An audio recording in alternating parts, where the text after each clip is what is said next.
This is Paula Sibulo with GGX News, and I'm here with a very special SF State alumnus. May I welcome my guest today, Emmy Award-winning journalist, ABC News anchor, and correspondent, Whit Johnson. Thank you so much for being here today. Thank you. It's my pleasure. How are you doing? I'm good. This is like really great. It's like a blast from the past, but you have all these new tools and everything I'm excited to learn about. It's a lot of fun. We're glad you're back. And so I saw that you were in Tampa this weekend. A very hard spot hit for Hurricane Helene. I was wondering what it was like being in the eye of the storm and also being the eyes and ears for the people down there, watching a very tragic weather event unfold.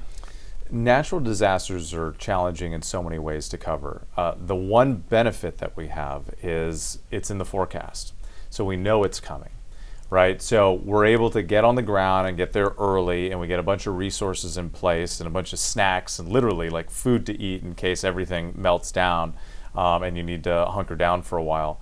So it gives us a little time to prepare, get a sense of where the storm is headed, get a sense of the community ahead of time, where the high risk areas are, so you can go in with a bit of a plan. And so that's what we did. Thankfully for Tampa and the area where we were, it wasn't a direct hit. So we were there as the storm was for the first wave of the outer bands, the hurricane force winds started hitting us as it came ashore. But the worst of the storm went further north. For any natural disaster, you walk into it with a little sense of anxiety because you know what this could mean for the people who live there. And especially when you've covered multiple disasters like this, you've seen the worst of the worst. So you just hope okay, well, I hope that our stories get on the air and that everything's fine, but really you're worried about the community and you're worried about your own safety in all of that too. So it's a lot to think about all at once, but my primary focus is to stay committed to the story and to make sure that we're doing everything we can to get the best information to the people who need it. People who are in the flood zone, evacuation zone, whatever it might be, and to make sure that we tell their stories, in a way that is helpful to the bigger picture of the story. Who's really being impacted by these storms. So that's our mindset going in. Thankfully, this time for us, we had a scary moment in the hotel. There was some flooding that night, but we didn't get it so bad. Some of the communities to the north, had a really difficult time. I can imagine. And this is one of the many tragic stories that you've had to cover. One being you were the leading correspondent for COVID-19 for ABC's coverage. How do you manage to put a new spin on tragic stories like these when the news is just constantly negative for a long, long time? The pandemic was tough because that was almost by accident that I ended up like the pandemic correspondent. I was actually covering the 2020 election leading up to that. And it was right before Super Tuesday, and I remember we were getting ready for a big Super Tuesday coverage. I'd been covering the Democrats, and I was supposed to cover Pete Buttigieg. Then the Sunday before, he dropped out of the race. And so I was walking through the newsroom talking to my editor, and I was like, well, wait a minute, what am I going to do on Super Tuesday? And he's like, I don't know what you're going to do, but this COVID thing looks pretty bad, and that's going to be our lead tonight. You want to cover that story? So I switched over to that. At that time, there was an outbreak that happened in Seattle. Then New York had its first case. And then it was a day later, New York had this containment zone because there was this big outbreak. The next thing you know, that was my story for 2 years. Wow. And again, it was something that we thought, was just going to be a few days. And then next thing you know, we didn't have a day off for the first 3 months when it went from 15 days to slow the spread, 30 days to slow the spread. Next thing you know, there were shutdowns happening left and right, and then and so it was a scary time, and that in particular because the whole world was shutting down around me. Even my colleagues, half our staff was going home and they weren't supposed to leave, and I was still the guy going out and before we knew really how this virus is spreading, I was going out to the hospitals and talking to people who were sick and who had it and who were dying. So that was a really interesting moment in my career. And, all you can do for me personally, I always think about everything from just the perspective of, a husband and a father, because that's who I am now. That's my identity. I'm a dad. And so as I'm talking to people, I'm thinking about, families and how this is impacting families who are separated, who can't see each other for one reason or another. So I always try to approach the story from that way, but it's hard to not feel it. And I'm human. I feel these stories, but you have to stay steady and deliver it in a meaningful way. You can't get distracted. You can't let your feelings, take away from how you approach and tell the story. And that's a great responsibility. You're not only covering locally, but nationally as well. But news hasn't always been on that big of a scale for you. In your career, you went from Washington to Utah to LA to New York. Tell me, how did SF State kind of set you up for such a successful career in broadcast news? I think here it was a matter of access to equipment and people. And that's what I say to students all the time. Take advantage of all these resources you have around you. Take advantage of the professors and the people who come and speak to you at school. We had local reporters and anchors come and talk to us, and those were some of my most memorable moments. I was at the edge of my seat. I'm like, tell me how you got your first job. How did you do it? Do you get nervous? Are you scared of things? Was there ever a time when you thought you weren't good enough? So I followed up with some of those folks, and I followed up with professors, and I continued to ask questions, and I continued to figure out what it is that I needed to learn to be able to do this job. So you have a great program and a great department here. The question is, how do you take advantage of these resources for you? It's generally not enough to just show up and turn in your homework on time. You need to use this equipment on a regular basis so it becomes second nature, and it's something that you just know how to do. And so I would say that SF State prepared me by giving me access to the tools, the equipment, and the people who could help me do this job. And your passion for broadcasting didn't just start at SF State. It started with your stepfather's radio show. What about his career made you say, I want to do this for my career? And I didn't even know what it was that I wanted to do initially. When I watched him on the radio and on television, I just knew that I was fascinated with TV and radio, broadcast in general. I thought it was amazing that millions of people would listen to someone talk. I mean, my stepdad was a doctor, and he was like, you do these medical minutes, and millions of people would just listen to him talk. I mean, he's a great talker. Don't get me wrong. I mean, he is, I learned so much from him. But I was just fascinated. Well, what is it? What is it about this human connection? I want to know more about it. And what I've found throughout the course of my career is the power of storytelling. We want, as a society, we want to hear stories.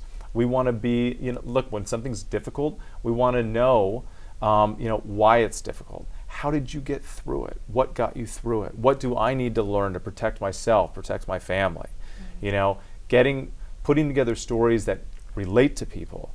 The things that I always think of is like, okay, your money, your health, your safety, right? These are like the types of things that people want to know about. So if I'm telling a story, I'm thinking about how can that story impact people directly. And so I just, I developed a passion for it over time. I'm proud of what we do. We're at this pivotal moment when I think, journalism's under fire, this hyper-political environment that we're in.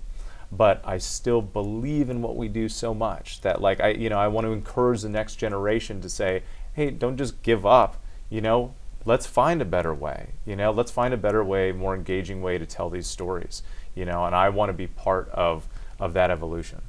Well, that broadcasting gene definitely runs in your family. It's not just your stepfather, it's you and your wife.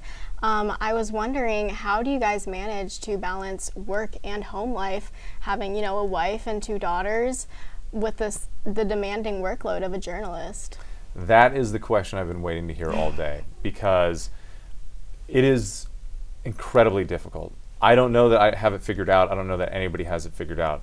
I'm in my 40s. I still work weekends and holidays, and I work 20-hour days, and I get called and pulled out of weddings and sent on the road all the time.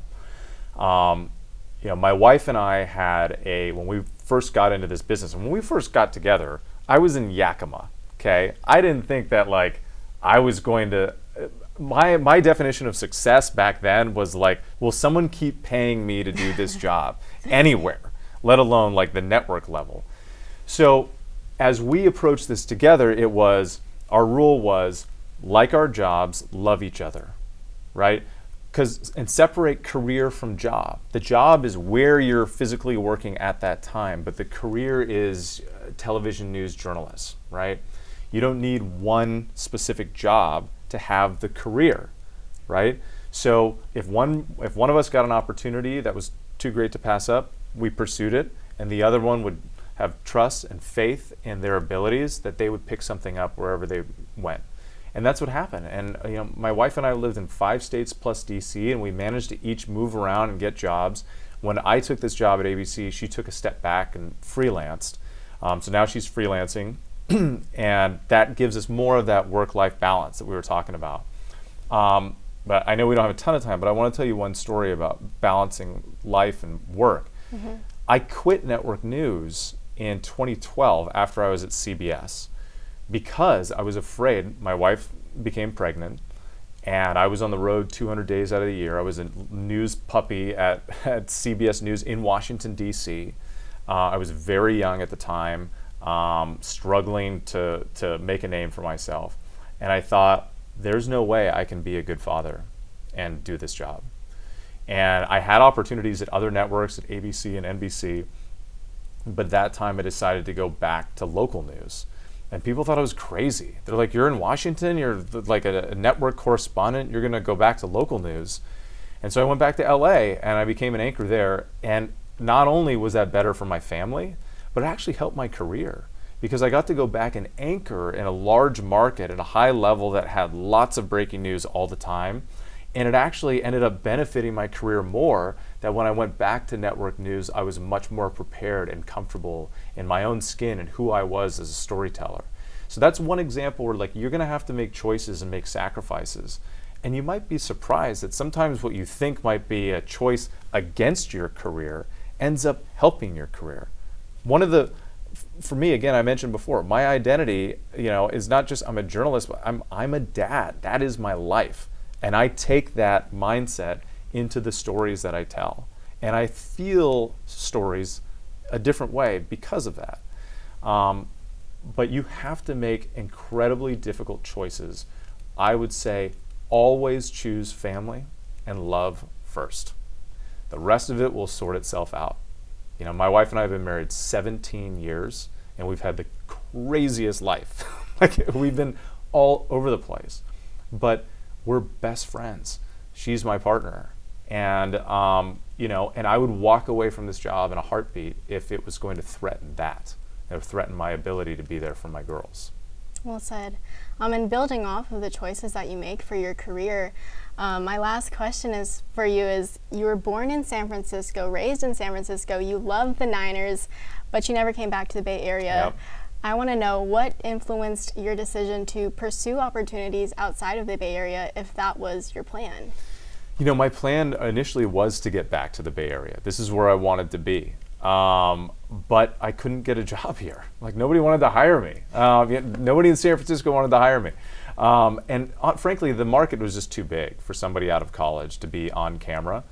I mean, you'll hear rare stories that somebody started as a producer and then ended up on TV. That's not the path. That's not the typical path. Those are anomalies. Those are outliers. I encourage people to not pursue that, right? I needed to go to these smaller markets and small towns to learn and grow at my own pace. If I didn't go to these places, then I wouldn't have been ready when the moment came.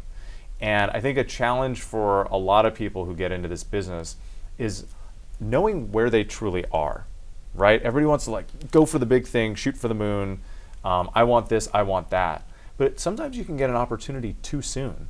And if you're not ready for it, then you could be exposed, as not being prepared, and that could end up damaging your career. And you might have to take a step back at some point. So for me, every step of the way was an important part of the process.